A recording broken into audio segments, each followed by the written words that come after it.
What did the Cowboys get right and wrong about their wide receiver room in 2022? All that and more this episode of the Locked On Cowboys podcast. You are Locked On Cowboys, your daily Dallas Cowboys podcast. Part of the Locked On Podcast Network, your team every day. Locked on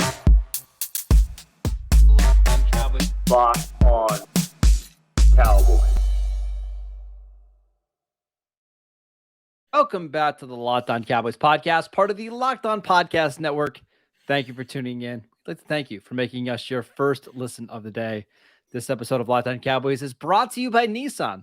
The only thing more exciting than the big game is the all-new, all-electric Nissan Ariya. There's only 5 days left into the Super Bowl. I think we're actually 4 days left now. Yeah. Are you ready? Is it Nissan Ariya? Yeah. The EV for people who love to drive. Learn more at nissanusa.com.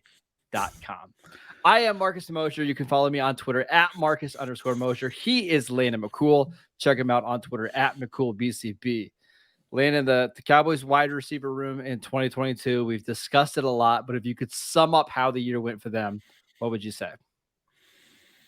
Uneven. I think it was extremely up and down. There were highs and lows, to be sure. There obviously are guys that we're going to be speaking about glowingly in the next few minutes. There are going to be guys who we are going to speak of very disappointingly.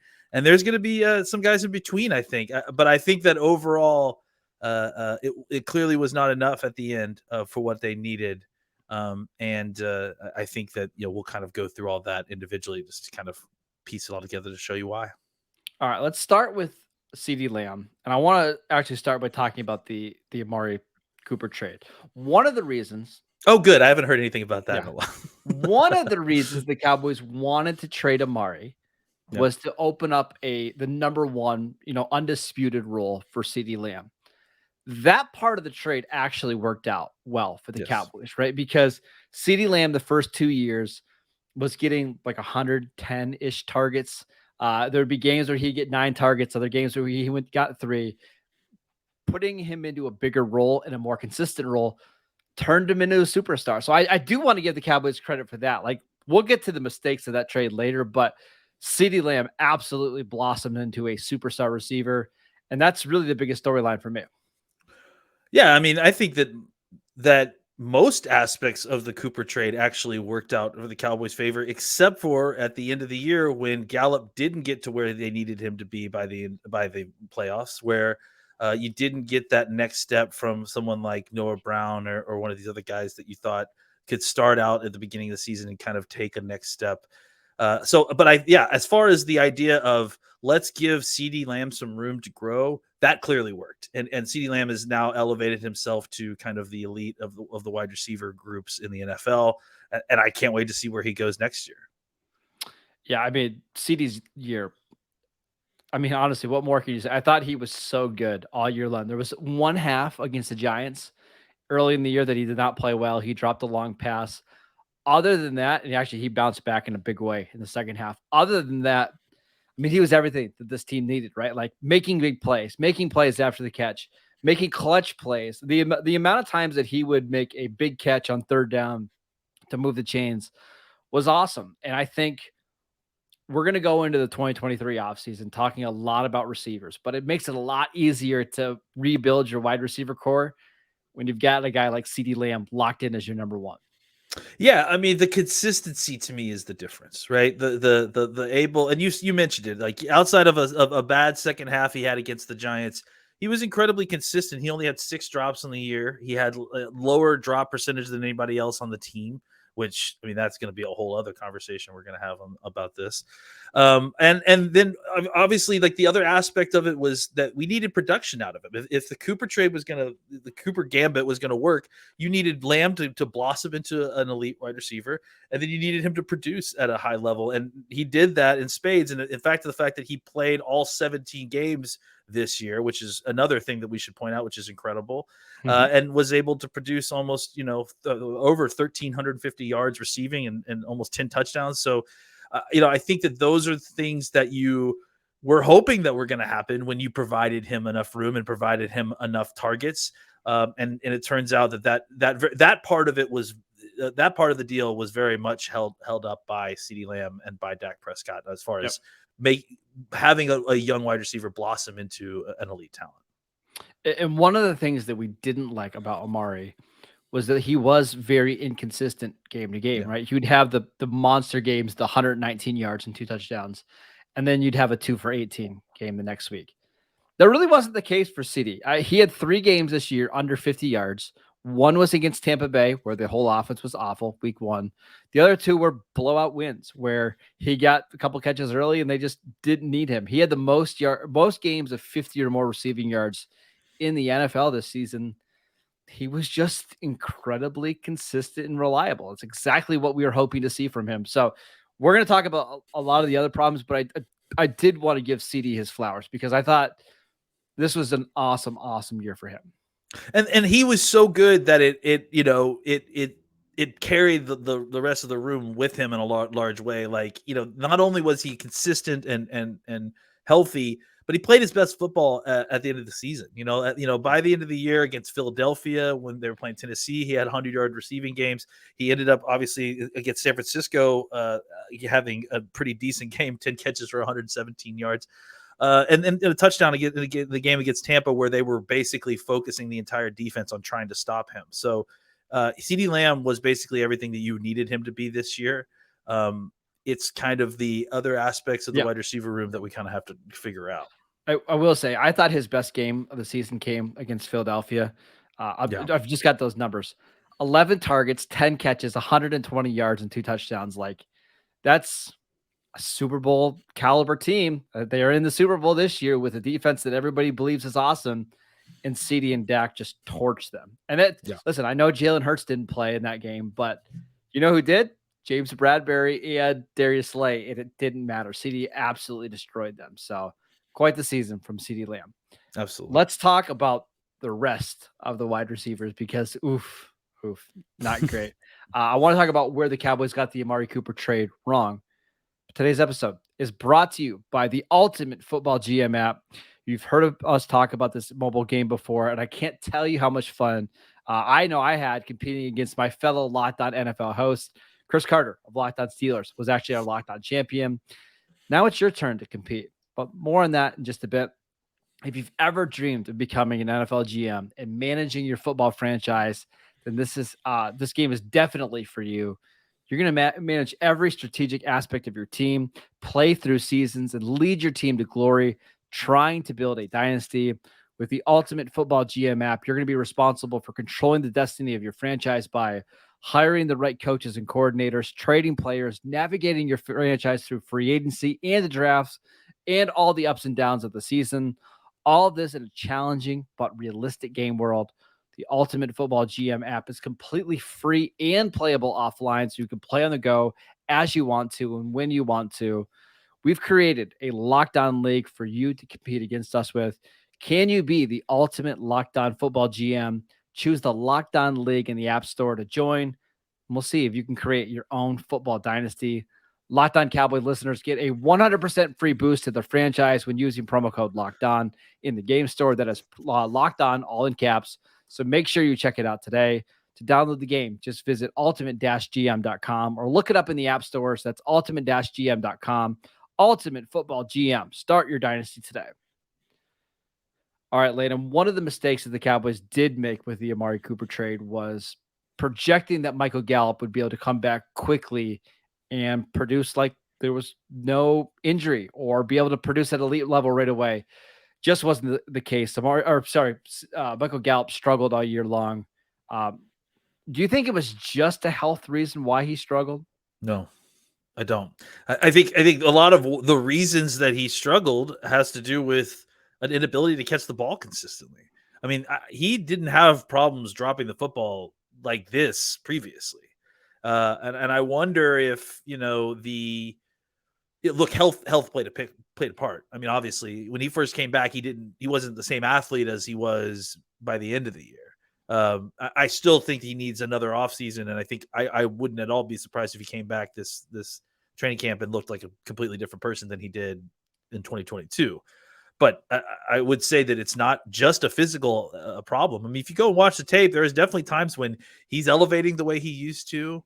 He's able to beat guys in coverage as the season goes on, but he's not finishing. He's not coming down with the football. The ball's clattering off his hands. He's mistiming his jumps at times that he didn't have a problem with doing before. I have to think that obviously the injury itself, in the sense of the physical toll that it takes on his body, had an effect. But I also think that the part of the injury that isn't talked about enough is he had to be thrown into practice, and go. Like, he didn't get any training camp. He didn't get any opportunity to kind of spend more time to kind of catch up with his kind of chemistry with Dak. And if you think about it, like, with all the injuries between Dak and Gallup, they've kind of missed a lot of time over the last years, and just like CeeDee Lamb, and so I think that contributed to some of Gallup's stuff as well, because there were times when he was getting open and he wasn't able to finish the play. So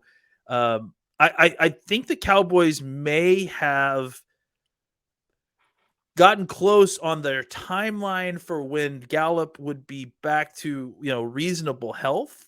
I think what they may have misjudged is how ready Michael Gallup as a football player would be at that time to kind of go in and be a main cog of the offense. And then obviously that's why they went out and had to go get a guy like T.Y. Hilton to kind of supplement that. And we're going to talk about these guys in a second, but I think they believe that Jalen Tolbert, Jerry Jones even mentioned this, like Jalen Tolbert would be able to come in right away and be a contributor, that Noah Brown would be able to step up. And he did at parts, right? He did. The problem is it's when you're asking Noah Brown to be like a number 2 receiver, too much, right? Now, if he's your 4th receiver, that's fantastic. But being the number 2 is just too much. My question for you regarding Michael Gallup is, do you still believe that he could be a high quality or high caliber number 2 receiver? Because I'm starting to have some doubts. Well, we haven't seen it in a while. So, I mean, I certainly, thing, right? I certainly understand that, like the doubt, but I think he's a talented guy. I mean, honestly, like, I saw the shades of Michael Gallup that we saw previously. I don't think, like, I don't know. I'm not of a believer that this, like, you're watching the guy and he's like a shell of himself. Like, I just don't think that's the case. I think this is a case where a guy who, he just doesn't look right. Like, it doesn't look like it's tuned up. It doesn't look like it's in sync. He doesn't look like the rest of the players that have been through an entire training camp and season and that are in sync with everything that's happening. I think, look, I don't think Michael Gallup should prevent you from going out to try to find a quality number 2 this offseason.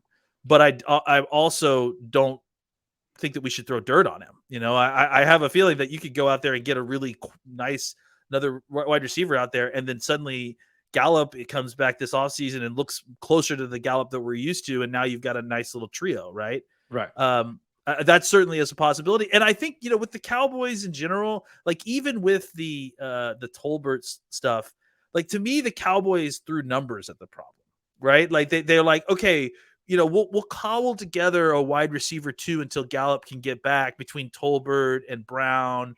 And, at the time they were talking about Houston and Fahoku, so I think that was more the original plan, is maybe we have more of a kind of run first, cobbled together wide receiver 2-3 situation until Gallup gets back. And then when Gallup gets back, we can kind of shift to more normal passing methods or at least like distribution that we're used to. And then when Gallup got back, he just obviously early on just did not look great. No. And even as he got healthy and was getting open, was still contributing to a lot of interceptions. I mean, he himself contributed to 4 different interceptions that he was a target on, which I think is the same amount as he's had his entire career combined before this. So I think when you saw that, and then you saw how much Noah Brown was struggling to kind of take his game to the next level, and just kind of had reached his ceiling, it felt like, right? This was like the level of his usefulness. That's when you started to see a kind of shift to, okay, we've got to find reliable pass targets to get Tony the ball. That's when they started looking at T.Y. Hilton. That's when you saw an uptick on the throws to guys like Henderson and Ferguson and that sort of thing. So yeah, I think the Cowboys had, and then obviously James Washington, who was injured for the entire regular season, they had numbers at the position. And I think they thought that between those that they would be able to cobble something together. But the problem was obviously Washington gets hurt. Tolbert isn't good enough on special teams to be even roster, unfortunately. And hasn't taken a step enough as a wide receiver to be, a guy that you just roster, as a starter and not play special teams. It was a lot of crazy circumstance that kind of ruined their numbers game. And then on top of that, Gallup just didn't, play the way that he needed to at the end of the season. Yeah, and him and Dak were just off. Like, it wasn't a thing of lack of targets, because there was 9 games this year where Gallup got 6 or more targets. That's quite a bit for your number 2 receiver, especially when your tight end gets so many. Never went over 62 yards in any of those games. Like, that just can't happen. I agree with you. Like, I think the Cowboys should be looking at Gallup as, hey, you're a number 3 receiver. Let's bring in a number 2 and kind of get you back to that spot where you thrived, right? When he was their number 3 receiver, the offense was absolutely awesome. Get him back to that role. I think he'll be just fine. We've got to talk about some other receivers just really quickly. I'm just going to name some names. Let's just go through as many as we can. Yeah. Noah Brown. I think Noah Brown had a good season, but I think he has a very, kind of ceiling to his game. I mean, I just don't know that he's necessarily ready. He showed a lot in training camp and showed us that he has the ability to be a part of someone that's worth getting targets to. But I think that there's still another level between being a 3rd or 4th wide receiver who's earned targets and a number 2 wide receiver. And I think that's Noah Brown wasn't quite ready to take on that role. Yeah, he had 274 yards in the first 4 games of the season. The rest of the way, final 12 games of the season, 281. He got off to a really hot start, and then just the lack of consistency. And again, if he's your number 4 receiver, you're feeling great about that. But as a kind of pseudo number 2 for the first 2-3 months of the year, season. just overmatched. T.Y. Hilton, who the Cowboys brought in late in the year. He was a nice injection into the passing game late in the season. They needed him a couple of these games. I would have loved to have seen more from him later, though. It felt like, he gave us something early on, and then as the season went on and into the playoffs, he wasn't really as much of a factor. He had some first downs, to key games, and that was nice. And he definitely served as more of a wide receiver too than mostly anybody else on this team, despite not getting a ton of targets. But he definitely was changing the shape of the defense when he was out there. But yeah, I think it was a good signing and we got good use out of him. I would have loved to still see more out of whoever we were signing as our wide receiver too.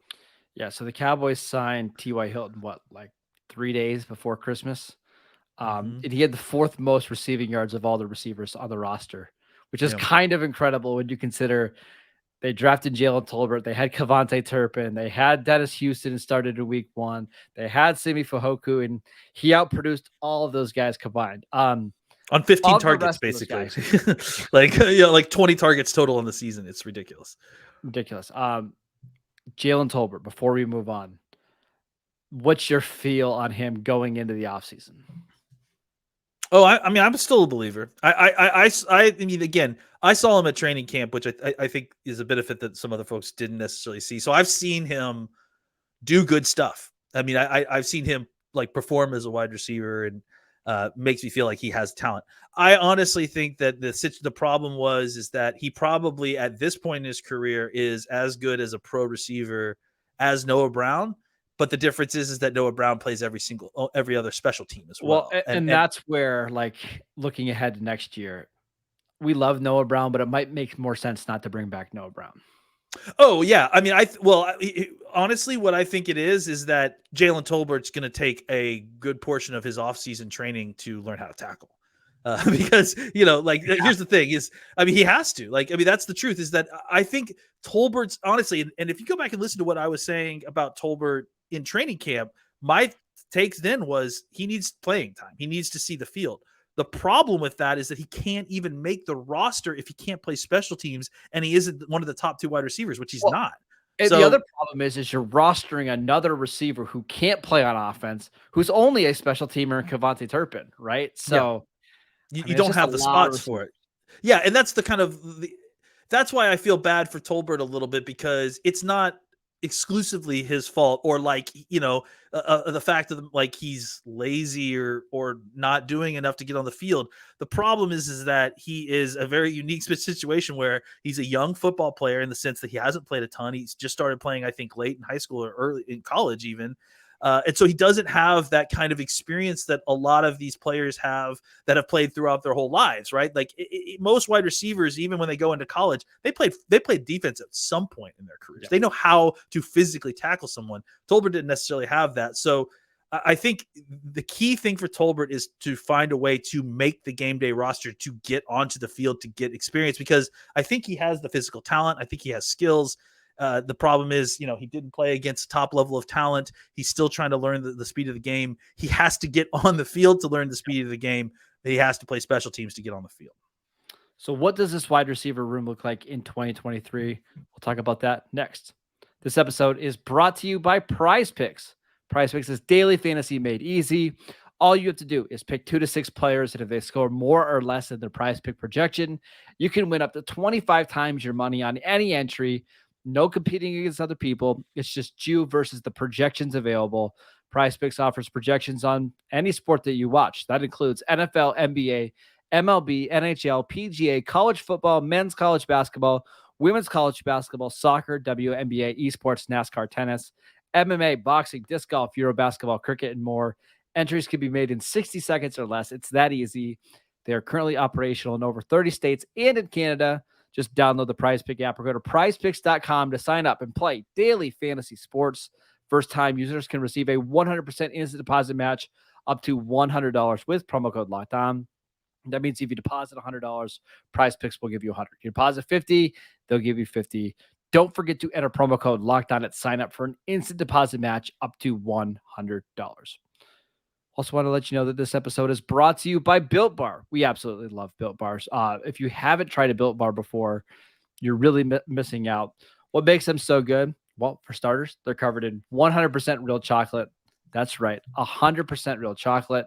They come in so many unbelievable flavors, such as peanut butter brownie, coconut almond, peanut butter brownie chunk, cookie dough, which is my current favorite, coconut brownie chunk, another one of my favorites. Only 130 calories. Only 4 grams of sugar, but 17 grams of protein. And now you don't even have to wait to go get a box. You can go to your local Walmart and pick up a 4 box of the peanut butter brownie. Or you can go to Sam's Club and you can pick up a 13 box of some of the hit flavors like churro and brownie batter. You can thank us later. Of course, go to built.com. You can order whatever you want. But if you need some convenience, you just need some Built Bars in your life right now, go check out Walmart and Sam's Club to get your first Built Bar. All right, Landon, let's talk about this wide receiver group going into 2023. I think the good news is it's not going to take a lot to rebuild this unit, but how do they get it done? Well, I think we start with the fact that the good news is you have CeeDee Lamb. And I think that's, not to overstate the obvious, but the hardest thing to try to do is to go get a wide receiver one. Yeah, and I think this draft too. Like there's not a wide receiver one in this class. I was just gonna say this draft is certainly not going to be, at least from what I've seen so far, isn't going to produce a wide receiver one like that. There's going to be a whole bunch, from what I've seen, of kind of niche wide receiver twos that obviously can do whatever you want. You want speed guy, you want a quick guy, you want a slot guy, you want a big ball receiver. They've got one of every type and plenty that you can get somewhere between the end of the first round to the third round. So there's plenty of opportunity to go get a guy like that. If you had to go get a wide receiver one, I think you would be in trouble. That's when you have to pull off a big trade. Like you're trading multiple high picks to go get one of those guys. Yeah, and I think that you look at the market, and it's similar to what the running backs market is. It's pretty favorably set up for what the Cowboys need. There's going to be lots of opportunity. There's going to be wide receivers that are kind of that same sort of ilk, that not quite the top end guys, but the second tier, extremely useful, productive player tier of wide receivers available on the wide receiver market. And then obviously the other name that we have to throw out here again, despite being totally relieved that we didn't have to talk about him anymore, is Odell Beckham Jr. He is available. He's a free agent. Jerry had spoken about when he had originally kind of called off negotiations at the end of the year, that there was a possibility that this would pick back up once the season was over. I fully expect that to be a conversation. I actually think, and I mean, I don't know, like, again, we're talking about the wide receivers on this team, but we are looking forward. I actually think that if the Cowboys were able to get Odell Beckham Jr., that it's a better situation now than it was at the end of last year. 100%. Simply because I think obviously the health is better. I mean, that whole situation is hopefully in a kind of have a whole settled offseason. way. And then on top of that, you now have maybe the greatest slant runner in history in an offense that is going to run a lot of slants. Yeah. So I do think that there is some benefit to having Odell Beckham Jr. in this offense that maybe added benefit that you didn't necessarily get last year as far as what a great scheme fit he would be. Yeah, and you mentioned free agency. There are a lot of guys out there. Now, some of the names are kind of less than ideal. Number 2 receivers, like I think Al Lazard is one of the top guys. I don't know if Dallas is going to be all that interested in paying Al Lazard what he's going to get paid, but he's going to get a lot of money just because the market is so soft that like wide receivers are going to get paid a ton. But I do think the Cowboys are in a spot in the first round where they could move up 8 spots and maybe get their number 1 receiver in the class. And drafting a receiver, let's say at 19, whatever, knowing that guy doesn't have to be a number 1 and he walks in and he's your number 2 receiver, and you have, let's say at this point, a good quality number 3 in Michael Gallup. You've got hopefully a tight end coming back in Dalton Schultz. Like that's how you rebuild this wide receiver core really quickly. It's just, what type of guy do you want? If you're the Cowboys, do you want, again, this is not the draft show, but do you want the speedy guy that can make plays down the field? Do you want the 5'11" guy that runs really good routes? Do you want the 6'2" guy that's a little bit bigger that can box out defenders? This draft is loaded with talent. I suspect that the Cowboys will draft one relatively early in this class. I think it's also worth mentioning that, it's a conversation that we should start having is, how does the change in offensive style and system affect the template of wide receivers that you're looking at? This is the first, this is something that we haven't really discussed, but this is the first time, I'm pretty sure. Well, yeah, it is. It's the first time that Will McClay has been the, director of player personnel, whatever his title is, that we've not been in a Coryell offensive system. So how does that change the outlook of what these guys are looking for at wide receiver? Is there going to be more of a premium on route runners? Are they going to require more speed? So I think these are all questions that I think will be interesting to kind of ask ourselves and hopefully ask the Cowboys Brain Trust to see if, there's any change there. And that hopefully will help inform kind of where the Cowboys go in the offseason. I will say, though, that I think no matter what, someone like Odell Beckham Jr. obviously fits. The question becomes, do we continue to prioritize 6'1", 210 plus, big bodied receivers, or is there now more room for the T.Y. Hiltons, the kind of, honestly, I would love to see the Cowboys go out and get a Golden Tate type, right? Like a kind of a mid-sized guy who is a physically tough player that can be reliable after the catch. Maybe not Golden Tate's personality, because I hate that dude, but as far as that kind of player, I think that would make a lot of sense. Mike McCarthy's had that guy forever, whether it was like Donald Driver or Greg Jennings, right? Randall Cobb is a smaller version of that, but same thing. Jennings and Driver were both like that 6 foot, maybe barely 6 foot, 195-pound guy that was just so tough. I wouldn't be surprised if they're also looking for that type of receiver. So yeah. I think that kind of player really, especially opposite of a superstar, CeeDee Lamb, it really kind of helps balance out that wide receiver core and give you kind of a little bit of everything that you need. We're going to be talking plenty about wide receivers over the next few months. We've got free agency coming up next month.